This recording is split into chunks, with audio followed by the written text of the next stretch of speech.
In this video, we're going to highlight the key menu which is available on the app. So our menu is located on the bottom side of the screen, where you'll see the first icon is monitor, which is the current page which will be loading once you open the app. Next we have device, then alert, then me. So now we can simply now click on device. Under device, you'll be able to see all your vehicles. So let's say you have more than one car, all of them will be listed here. And you'll realize on the top part, you'll have all online and offline. So for online, this refers to the vehicles which are currently live on the platform. And if your vehicle is offline, that means that the location appearing is not the current location of your vehicle, or rather it could be the current location, but the network is disconnected. So to solve this, it can either be an airtime issue, a network disconnection, or maybe the device has been disconnected, rather the power supply of the vehicle is tampered with. And once you're also in this menu, you can click on your preferred car. Once you click on it, it will prompt another menu.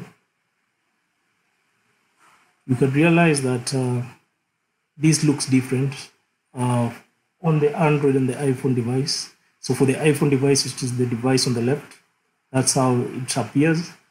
But on the Android, you have this user interface. So the iPhone, it has already picked the tracking, which is similar with us clicking on tracking for the Android device. So this just takes you back to the current location of your car. So to go back, you simply click on the top part and scroll back. So the next prompt is playback. So for playback, this can be done when you want to view all the locations, or rather the past movements of your car. So there are different prompts here. You can choose either yesterday, 1 hour ago, or user defined. So for today, it will show us since morning up to now how the vehicle has moved. If it's yesterday, it will show us from morning until late night at midnight, all the vehicle movements and the stops which the vehicle made. 1 hour ago, that's simply 1 hour ago. For user defined, you can put in the preferred start time,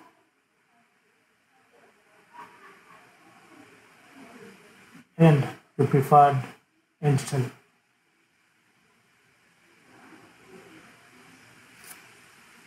So for the playback, that's how it works. It will play all the current locations where the vehicle was moving, and once it's done, it will calculate for you the total kilometers which were covered. Another important thing to note is where there's a letter P, that means that's where the vehicle stopped. If you click on the letter P, it will show you for how long the vehicle stopped within that particular area. So for playback, it works the same on both Android and iPhone devices.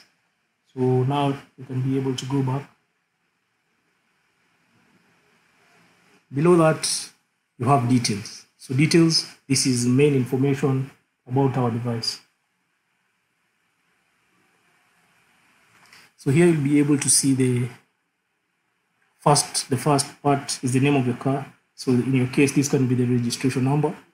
Below that, the vehicle icon, which you can be able to change, the email number, the SIM card number, the number plate of your car, model of the device, activated date, and expiry date. So for the expiration date, this means that after this period, your device has to be renewed. And under special circumstances, you can also be able to purchase a lifetime license for this, such that it does not expire.